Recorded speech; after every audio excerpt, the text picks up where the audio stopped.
sakit Abang Ahmad, kemudian masuk di alam sebalik mata dia panggil. Panggil alam sebalik mata. Kejadian ini berlaku kepada Nadia Bustami. Sewaktu kejadian ini umur Nadia 19 tahun. Sekarang dia sudah pun berumur 30 tahun tetapi masih belum berkahwin kerana cita rasanya sangat tinggi.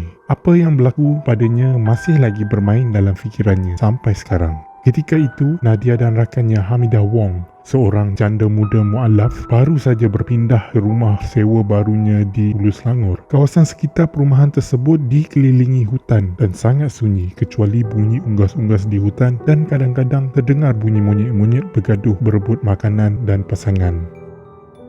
Pada suatu hari, Nadia mengemas biliknya yang agak semak kerana dia memang jarang mengemas bilik maupun rumahnya. Dia tukarkan langsir, ubah posisi katil, almari dan perabot lain di dalam biliknya. Nadia meletakkan katilnya berdekatan dengan tingkap dan cermin besarnya diletakkan di tengah-tengah bahagian tingkap bersebelahan dengan katil. Setelah habis misi mengemas bilik, Nadia terus melompat ke katilnya untuk berehat dalam keadaan dirinya sangat kotor dan berpeluh. Pada ketika itu, selang beberapa minit, Nadia terus terlelap. Kakinya menghadap ke arah tingkap dan ketika itu, tingkap pun dia terlupa tutup disebabkan terlalu penat mengemas. Semasa Nadia terlelap, jam menunjukkan pada pukul 5.25 petang. Tiba-tiba, Nadia terjaga dari tidurnya. Tapi, apabila Nadia terjaga, jam sudah menunjukkan pada pukul 12.45 malam. Sedang matanya separuh terbuka dan masih dalam keadaan mamai, Nadia baru terperasan yang tingkapnya terbuka luas dan langsir yang dipasangnya itu terjatuh ke lantai. Secara tiba-tiba, Nadia terasa seperti ada jari yang berkuku panjang bermain dengan rambutnya. Waktu itu, rambut Nadia panjang. Memang Nadia ternampak kuku yang panjang sedang bermain dengan rambutnya. Dalam masa yang sama, dia terdengar bunyi suara wanita yang sedang menyanyi perlahan-lahan di atas kepalanya. Lagu seperti lagu zaman dahulu, seolah-olah sedang mendodoikan Nadia untuk tidur. Nadia ketika itu terkaku dan sangat takut. Selepas itu, dia terpandang cermin besar yang terletak di tengah-tengah. Alangkah terkejutnya Nadia apabila dia ternampak susuk tubuh seorang wanita yang sedang duduk di sebelah katil dan berambut panjang menutup muka. Makhluk itu sedang bermain-main dengan rambut Nadia, meremang segala bulu yang ada di tubuh Nadia. Pada ketika itu, Nadia tidak mampu berbuat apa-apa. Badannya seolah-olah kaku, suaranya seolah-olah hilang. Dia tidak mampu menjerit.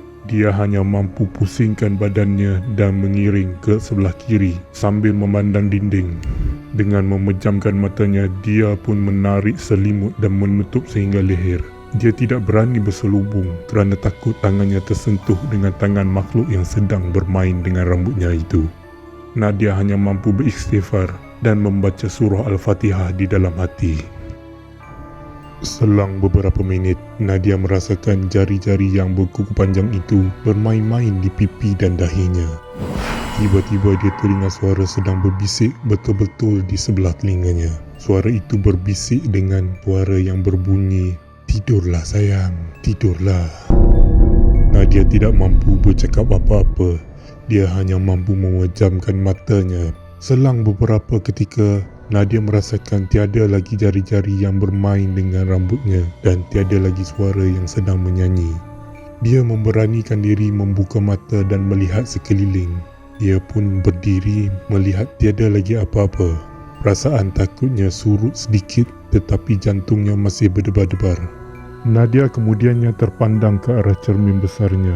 Alangkah terkejutnya dia melihat makhluk yang berambut panjang, berwajah gelap, berpakaian putih yang kotor berada betul-betul di belakangnya. Pada masa itu, Nadia memang tidak mampu berbuat apa-apa. Dia pun terus jatuh pingsan ke lantai. Selang beberapa ketika, Nadia terjaga. Waktu itu, jam sudah menunjukkan pukul 6 pagi. Dia terus bangun tetapi terasa sakit di kepala dan bahunya, mungkin kerana terjatuh pingsan. Dia terus mandi dan solat subuh dan qada segala solat yang dia tertinggal kerana tertidur. Jantungnya sampai waktu itu masih berdebar-debar. Kepalanya sangat sakit. Keesokan harinya, Nadia demam panas untuk beberapa hari. Dia pun menceritakan kejadian yang berlaku kepada Hamidah Wong. Sebulan selepas itu, mereka pun berpindah ke kawasan bandar. maka burnlah deposit rumah sewanya itu. Begitulah kejadian yang berlaku pada Nadia. Sehingga sekarang, ianya masih berada dalam fikirannya.